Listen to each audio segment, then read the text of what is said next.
wasvika uku unogona kusvika asylum unogona kuroora murungu. Okay, wangakuta saka wakashaya murungu iri mwangu murungu havainakirwa neni but manje skiri rekuti vanozopita mugo manje takatolaksa makakura handina kuzonakirwa naro vakabatwana izvozvizvo ndichimuchitira izvozvizvo kana ti mogo murungu zvimwe zvacho handingati ndakalaza kana kuti handina kulaza dzakalaza bozobvasi gore raumwe neasilamu yako nechii ndipo itodyako mavheti bwazoona kuti so one day ndikurivhesa ndakunga ndakurova ngorova nemamira chimusoro chobva chanorovera uko mudara chakabva charovera patraki 2 minutes mafonyoka mukati friji yapinda mukati kambani yaya zvakanzi yau Chicago ndapiwa trip reu Chicago anzi tarova macalculations edu saka iwo wakuti over 10,000 dara 10,000 apa ndakanatse dara because ndichangotanga zvematraki ka imwe yanga ichikavhawo zvimasini zvepadeni isi saka ndaku over 10,000 hapana kupera 2 weeks vandarova imwe mhuka mudara mhepo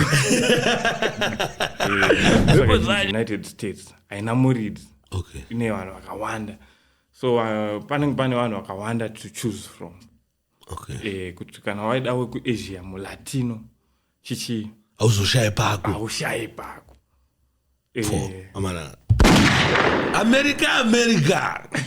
America boys mageto use America unfortunately ndindatanga kubatwa 9 am 5 January ndobva ndaenda kuseri kuya ubva vatora license ubva vabvunza pane inonzi social security ameno zvavakangobaya ubva vatora about 20-30 minutes ubva vangondidaidza zvakanzi uya muno muoffice ndichipinda paipai ndotoiswa cheni zvakanzi takusungira nyaya yekuti wakauya nevisa re1 year but wakazodarikira 1 year yari wakauya kune rimwe jeri riya paprison break riya riri muVirginia takatoripinda riya kuti takatomboti torovai kwaMichael Scofield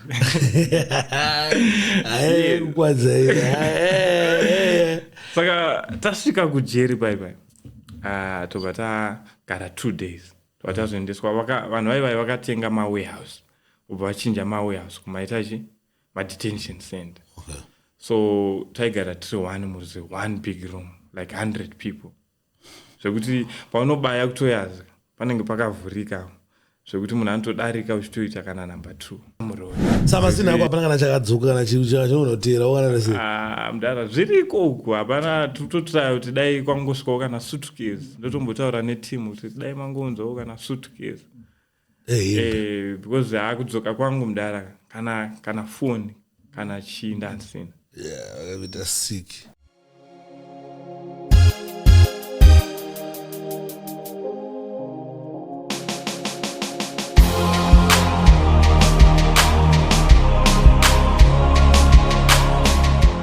right.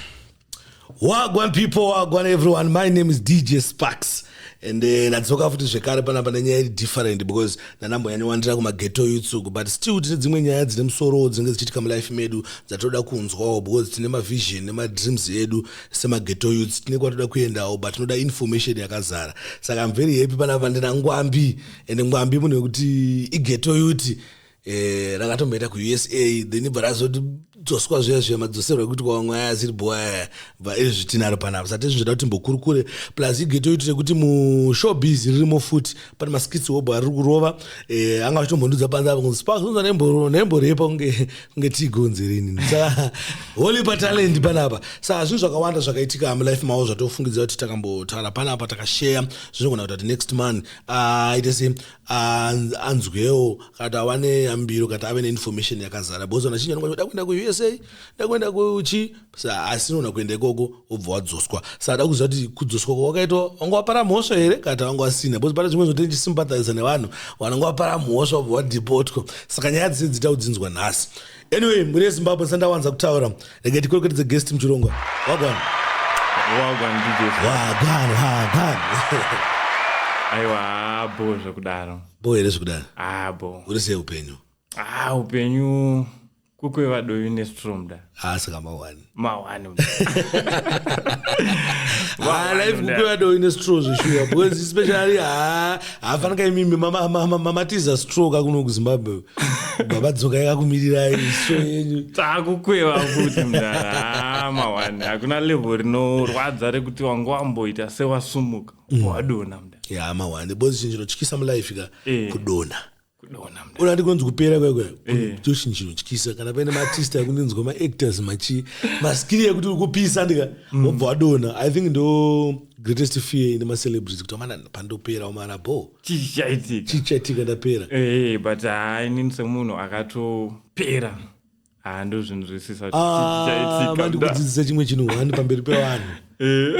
Kupera hakubvumwe ukona ndozvanozonzi wapera wabva wabvuma iwe kana wabva wapera vanenge wabvuma.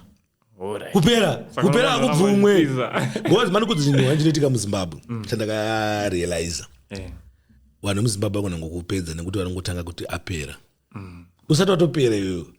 Saka iwe chinjiri dangerous kuti akangonzi wapera iwe usati wapera. Saka iwewe kaunda ndeyekuti haufani kutombobvuma kuti wapera. Number one. Sauna kupera iwe. Sauna kupera uchiripo uri mupenyu so tipere. Sauna iti ngwambi. Maybe kuno wana singaitsi uzeti ndiwani, maybe tozopinde munyaya dziri important dzichazotaura kuti wakadzoserwa chivambotrai kuenda kuUSA uye zvongoenda noitei. Unogona kutudza a short background kuti anomonzi Captain Ndiani wananyatsozive more about iwewe. Alright, Captain Million vamwe vanomuziva nekuti spouse awo. Vamwe vanomuziva nekuti ngwambi. But panda ndichipusha zvekuti Captain Million ndandichita zvekuimba. So ndichita zvekuimba zvezvo hazvina kunyatsoputika. Ndazoita zvespouse awo ndichifemereka ndo pavakatanga kundiziva. Also ngwambi vanhu vakazoziva nekugeza because ndazotanga kuwedzera kugeza. Vanhu vangoziva ngwambi yakachena. Ngwambi inenge yakangogeza. Ngwambi yakageza. Yakachikudza yekuti zvimwe zvoda urambwa yakona chi vanhu vambona takati komana vasi kuchena asi pasina siku ada kumiswa nawo inini ndinotenge hembe chichinonedza tikunotenge hembe saka pane zvimwe zvinorambwa pane zvimwe zvoda kumiswa ipapo anyway ngwambi dzinenge dzakachena boys ndipo munongozvionawo mukudhauta here smart mukudhauta here chekutanga kugeza ngwambi inenge yakageza kusviba chete asi ngwambi inenge yakageza. Yes, aiwa ngwambi ndinayo panapa yakageza zvemashuwa. Alright, but uona kuti vamwe vanhu varelate ndikuona chimbotitiro hani kana kaskiti kekufemero kakaka ndo vanhu kakadoti maskiti tukanyatsa kufamba zvokuti vanhu zvonyatsorelata natwo uona mbotitira hwani kaunozoti akakapedza pane masina ndakarowa. Alright, ama chingwa chapera here ama mandisira 4 slices chete nebacon hamuna kana chewheat here ama saka ndo masina acho aya mudara.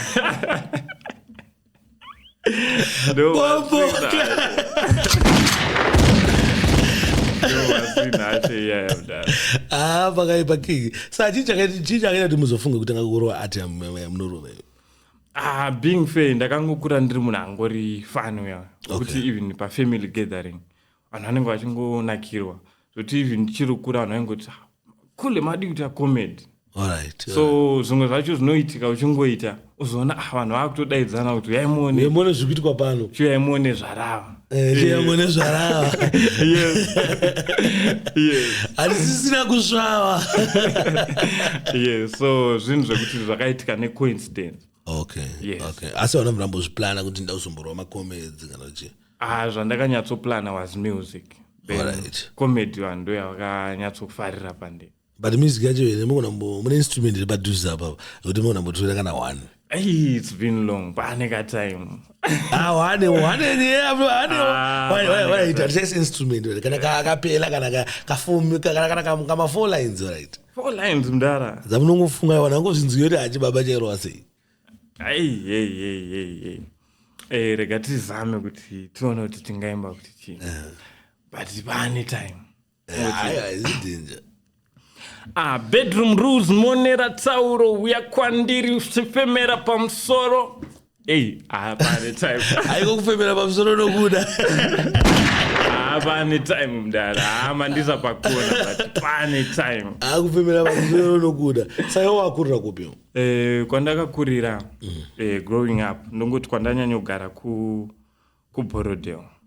Alright. Yes, but ndakatanga ndiri kuBelvedere. Okay. So from Belvedere Melbourne tichizogara kuBorodale. Alright.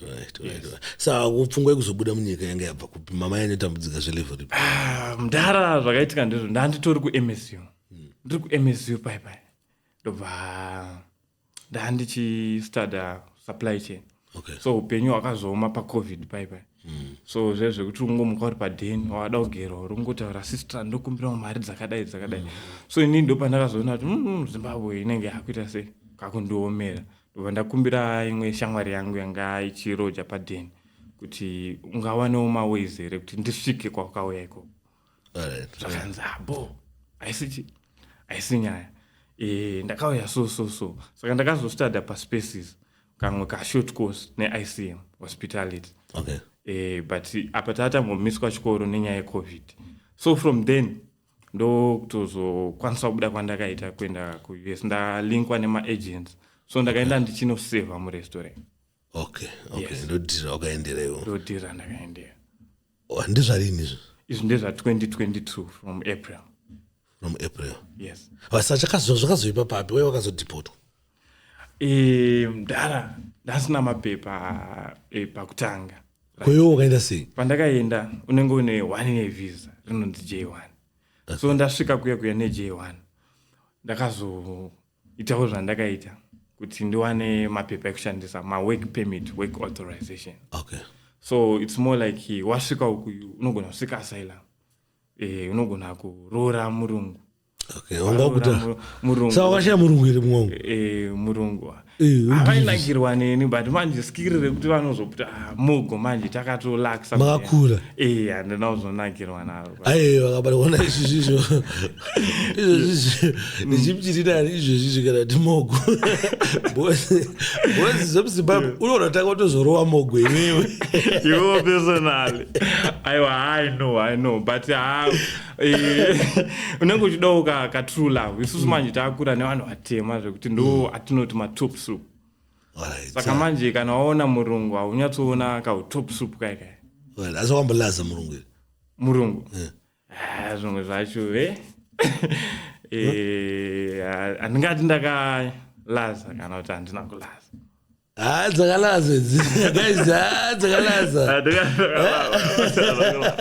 Both of us gore ramwe neAslam yako nechi. Yes. Ndipo itodya komavheti bhazi kuti aiwa uku chokwadi ndechekuti kune maroods kune vanhu vakawanda. So kune maAsians. Kune America ine vanhu vese vamunofunga. Ndosaka ichinzi United States haina murids. Okay. Ine vanhu vakawanda. So panenge pane vanhu vakawanda to choose from. Okay. Kuti kana waida wekuAsia mulatino chichi auzoshaya pako. Aushaye pako. Amana. America. Boys, mageto use America. Topana mwendo kwa America umatoda kuita kazodzoswa zvedu hapa ribo.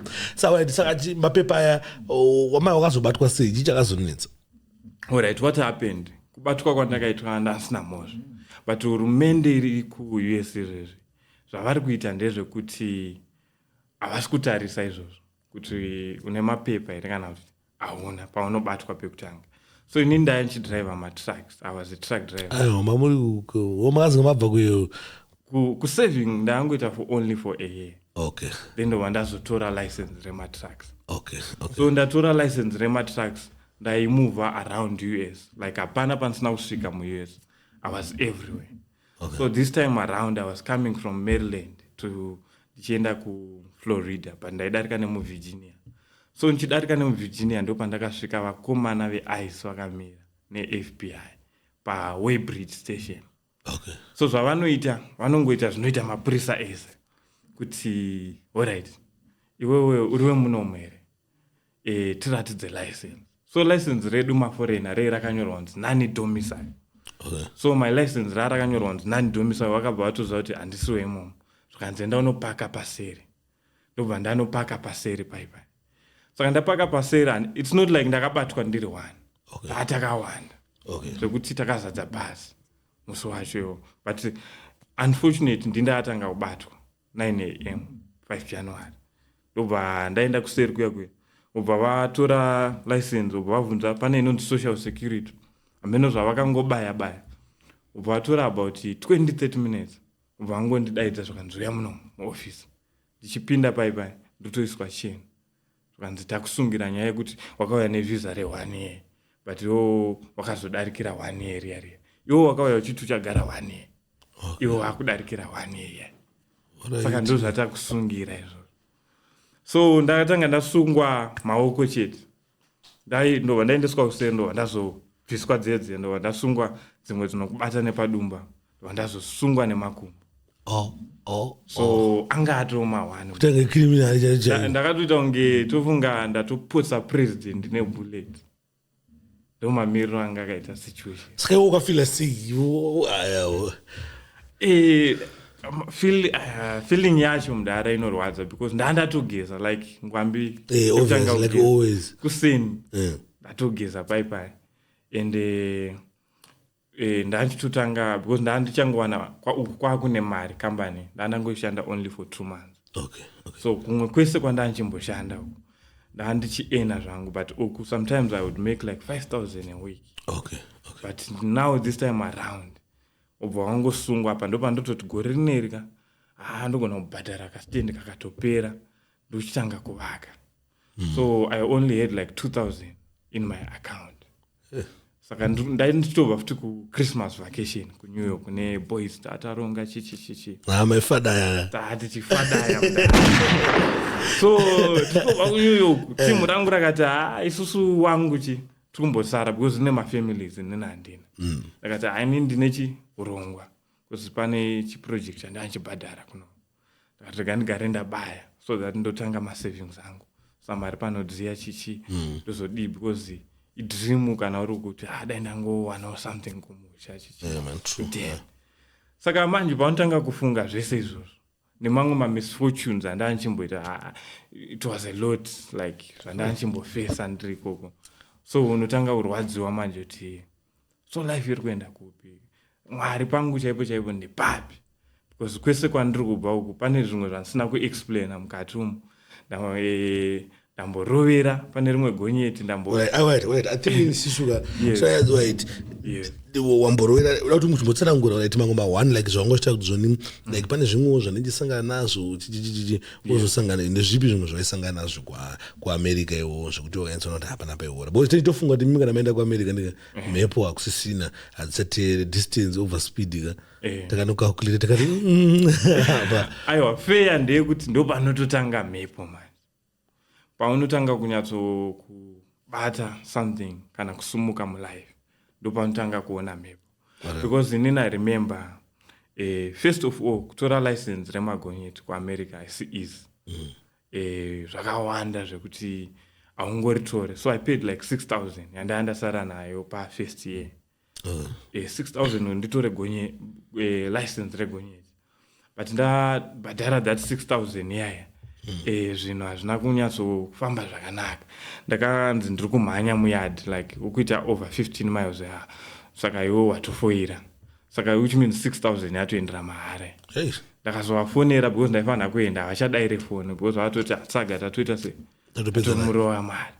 So ndichangoita kakusummarize ndakazoritora zvangu license because ndaatem tinayo zvinhu alright tongoti tadai so ndakazoramba ndichitsvaga maways ekutora license still because apa ndachishanda kuAmazon. So Amazon tichidhilivhara masini pamadheni chichi like pazuva unogona kutofamba kana 200 houses. Saka iwo paunotopinda futi paipa unongofunga kuti basa iri nderekungodrive wauzoona kuti no basa iri nderekufamba harisi rekudrive. So but anyways ndakapinda imwe company yaitondibata bo yemarori. Ndapinda mukambani yainzi Night, one of the biggest yakatenga Swift. Okay. Ndakutorawa marori. I think first long distance yangu. Ndaibva kunonzi kuUtah, from Utah to Pennsylvania.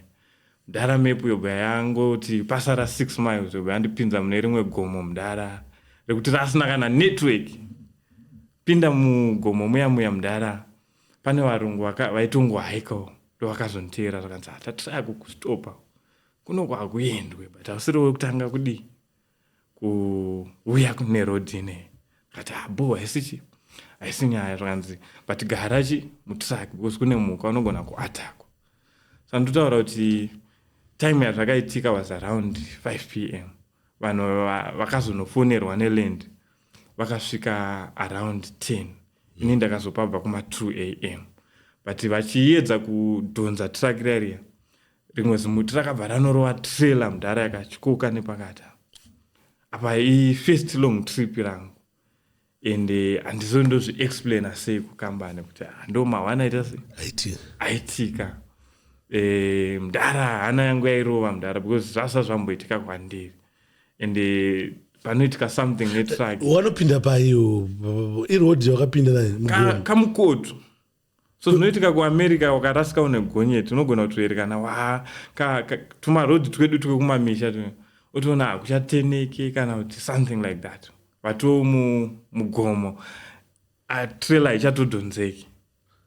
But wezoone kuti mudhara unenge uchitoona wakatotarisa apa mepu inenge ichitokuti ramba uchirova ipapapo. Saka unongangoti maybe pangu panoenda nevangu. Maybe pangori padiki mudhara kuzodai.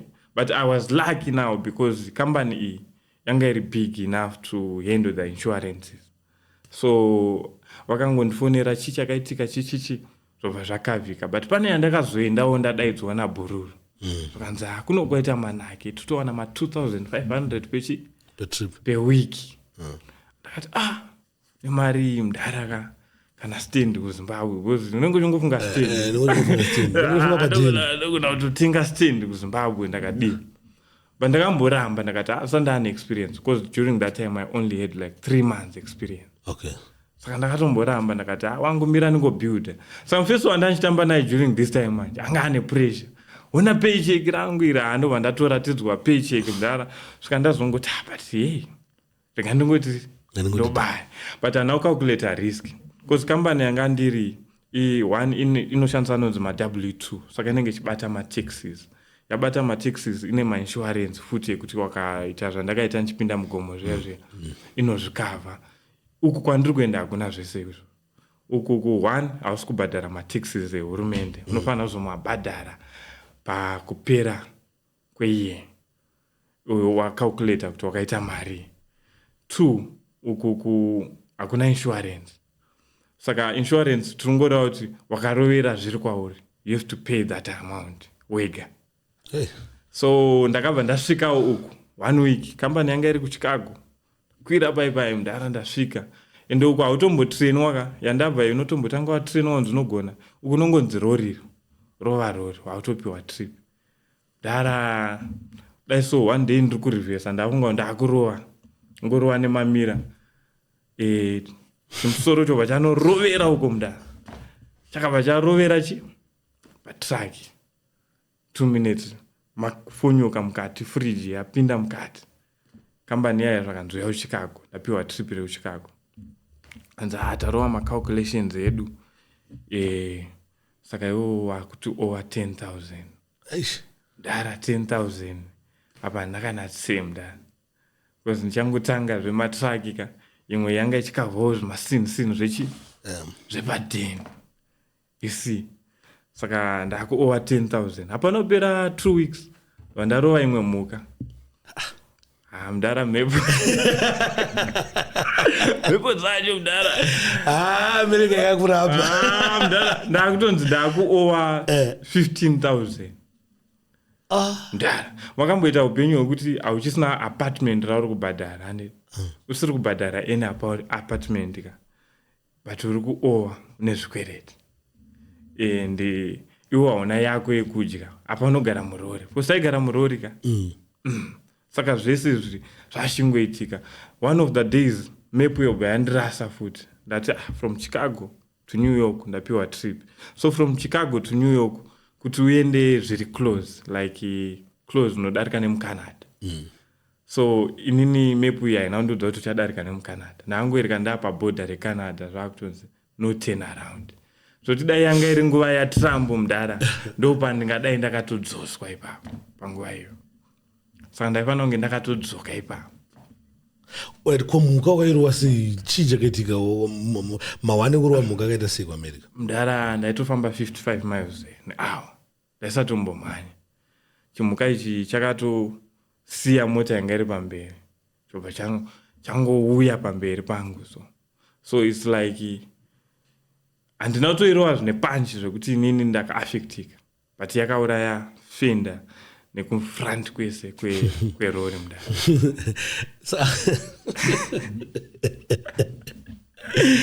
Pane pachibhaizika.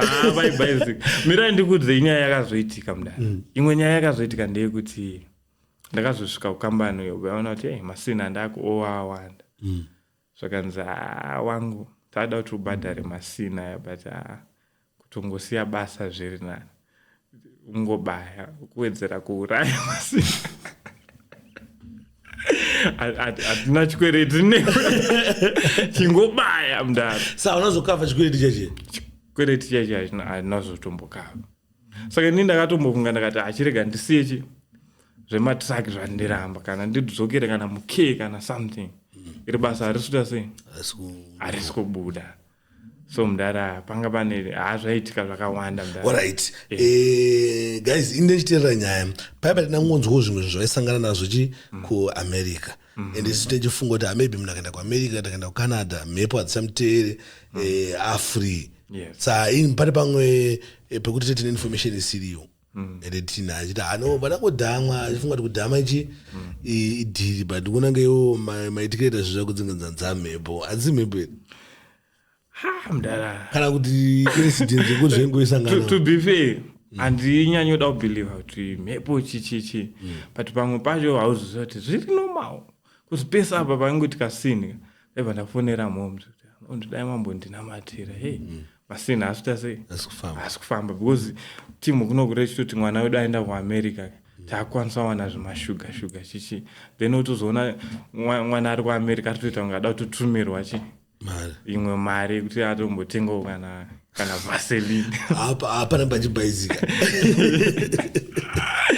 Because kana munhu atongoenda chete tinenge raclear kuti ino ndonongochikanda machi maoruzemiti machichichi takakula tiri padheni. Alright, tatape kuti wasungwa. Now wasungwa waiswa chinenge chamudumbu. Voitwa sei? Alright, taakumberi kwenyaya. Ndakasungwa mudara. Ndasungwa ndobva ndamira musi wekwaakune snow. Uku kunotonhora. Tonhora zvezvezve kuti unonyatsonzwa kuti mawani. So ndandichitonhorwa zvisingaite. Ende ndasina kupfeka juzi because ndangomwa 2 minutes. Even pandakapinda ndaiti kuti ane paperwork yangu ma 2 minutes. Because vanhu vazhinji vanenge vachitaura kune conspiracy yekuti kuti uzosungwawo nemhosva kana kuti chichi kana kuti hauna mapepa. So ini ndatofunga kuti handiribo. Because ndanditori 5 years work authorization.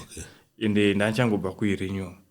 So ndakapinda bhazi rari tiita kunge repaWrong Turn. Kana mamboona Wrong Turn sina mawindo mudara. Apa takasungwa nekumakumbo. Chini dzopedzisira dzakurwadza. Whole day mudara. Ndiri muya. Kuri kungoti anenge asungwa uya ogara oiswa apo. Takagadwa netimu yayo yakanyora hembe dzayo kuti sheriff. So ndobva tazosvika kuma 10-11 tobva taendeswa kunonzi kuShantelle muVirginia.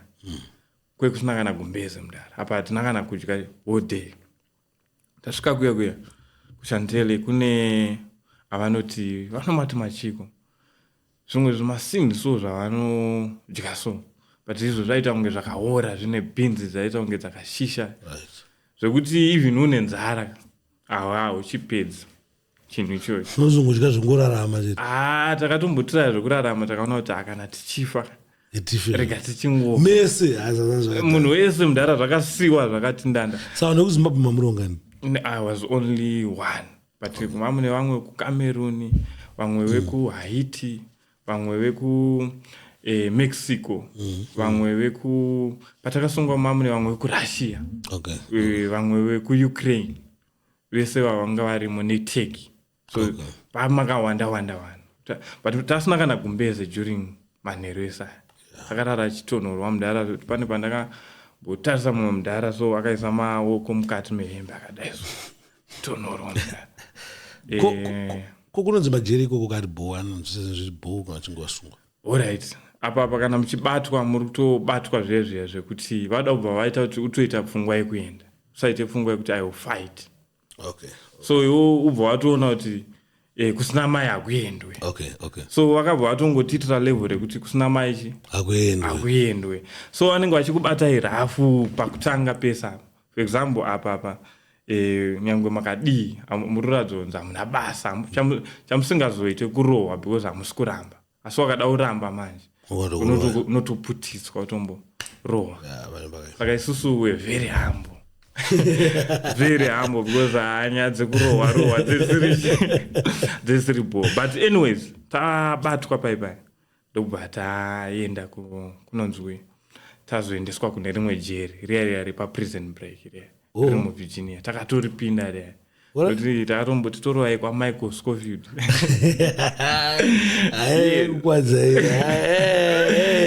Saka tasvika kujeri paipai tobva tagara 2 days tobva tazoendeswa. Vanhu vaivai vakatenga mawarehouse ubva vachinja mawarehouse kumaitachi madetention center.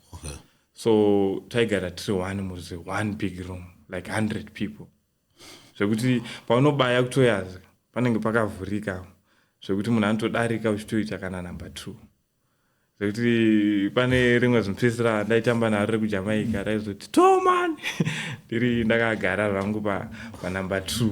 Saka unenge wakatotyora vanhu vachitoita yavari kuita even pakugeza unenge uchitongogeza vanhu vachitoita yavari kuita murumi imomo ndongori 1 big room rozongodivhaidwa but pari open maopen space unongodivhaidwa zvimwe zvezvo zvemunyati but hapana pakatovhurika pesa. Then from there fooders inenge isina salt ende zvimakaroni zvogona kungoboiliswa. Kumhuri kwedu ndakatosvika tingi vanga vatoisawo kamari kekuti mukomana anosvika atenge vaseline chichichi. So handidi kunyepa mhuri yedu plus unogara kuborodhiyo kayo muna kuborodhiyo kayo saka at least mbedzi dzake dzine dzichitaka kuzono mbedzi dzepadheni maenda autsofana ava vanozongonza aiwa uku kutori kwemukwasha ndezvasistrani saka obviously havangazokusiyawo vanozongoti umumbo foundation umbotanga umukawo wozokusiyawo pamberi saipo uchimidza apa wakazongopinda meyo hauna kachanga inacho wakangodzoka uri shamwari yangu.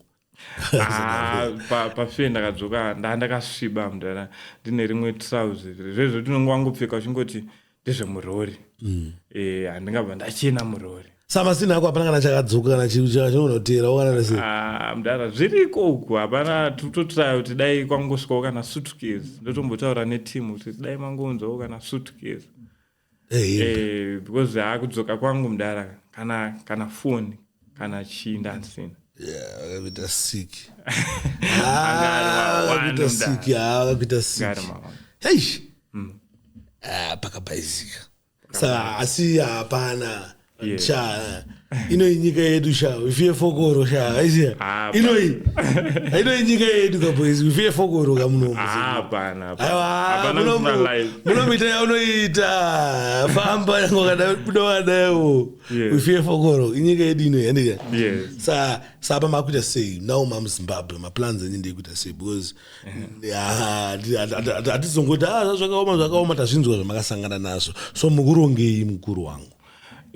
Aiwa muri haidyi kuti wakamboenda kuUS kana kuti tomova forward mudhara ende vanhu vanoziva ngwambi chekutanga kugeza ndiri paside saka izvezvi ndine zvandiri kuitawo like vadasirwa masola makatidaidza munoona tasvika ipapo then mavideos pachenjiwo yatatakasara tatakatenga equipment like macameras and togona mashandisa zvekuti even mukuru wedding kana kana corporates mudama zvese izvozvo music videos futi torova.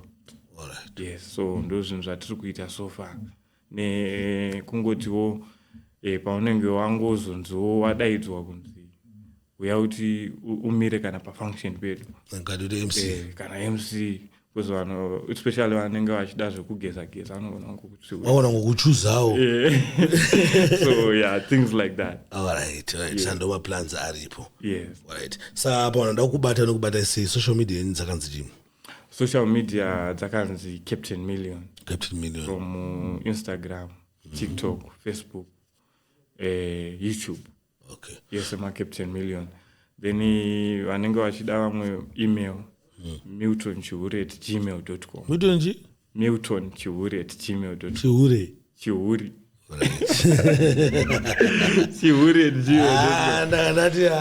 Ndati msadaro.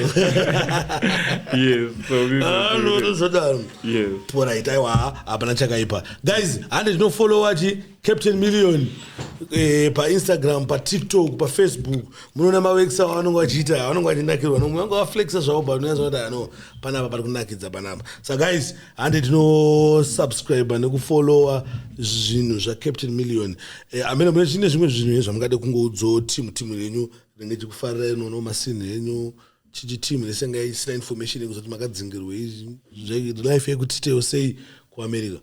Alright, I want to know obviously ndichangosira vanhu vakasara kuAmerica kuti amana if you get a chance invest kumusha because ndokumba kwedu kwekuti takazodzingwa ikoko kunoramba kuriko so tingafadai tingaite sei but ngati investe plus kunoku kuZimbabwe haisi nzvimbo inombotyisa sezvamuri kungoona ndiri kutongorarama ende ndiri panapa saka kuna vanhu vanotya kuuya uyai tiungane kuno. Plus yoti kanje kuti Mwari wada kumbosangana the biggest podcast. Yes. Saka mama jambira ma stages amefanda ngama ya the biggest podcast muzenda kuAmerica. Saka nje mama jambira ma stages saka Mwari wambo kudzosa ikuno kuti mbotanga ma podcast. Yes. Parise baba. Aiwa ipapo right zveshuwa kana ipapo tikunzwa kufara because tasangana na biggest podcaster. Thank you very much my brother nekuya panapa tichimbokurukura zvakakosha izvi zvaiziya tichimbotaura nyaya nyangwe zvakaita sei aiwa zvakakosha hatifanira kubva tatengewa nasingaziya ndifanira tichingobatana chimbotaura nyaya chimbonzwa zvikuita sei creativity masina yanga aramachorwa mudhara especially mamaskitsa mukurova akapenga maZimbabweans etomanakirwa nawo zvekutodaro.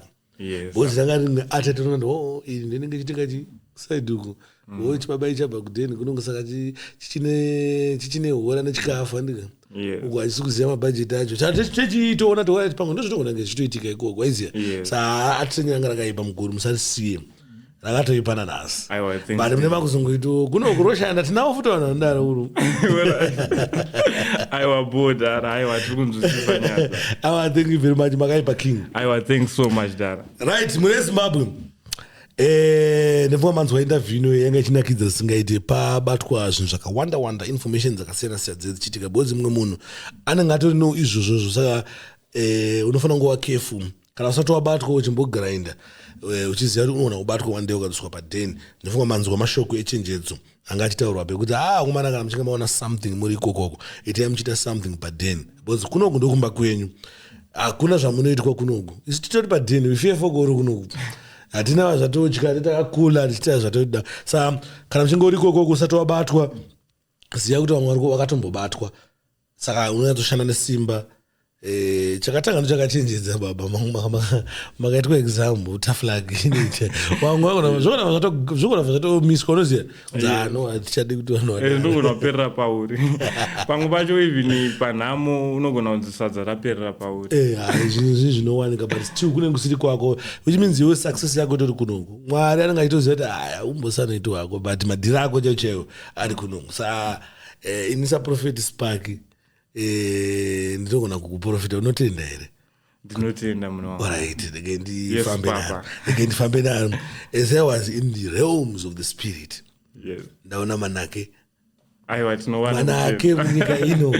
nyika inoyi bods nyika inoyi kuona chi hatisi pandevhe kuti wakatega saka kana makadzoka so I know kuti muchatocontribute something pakubudira kwenyika ino nekuzadziswa kwemavision. Yes. Vision 2030 chisadzikidzwa mwari wachititira zvakanaka muri muno munyika yeZimbabwe musatize kunaona kutoda vari kunzoko uyai aiwa nyika yedu bozo kuda uyai tikuone zvinhu zviri paground tiri pamwe chete. Thank you very much once again my brother makaipanda onakirwa nemutoita. Don't forget to subscribe, like and share. With that we are out.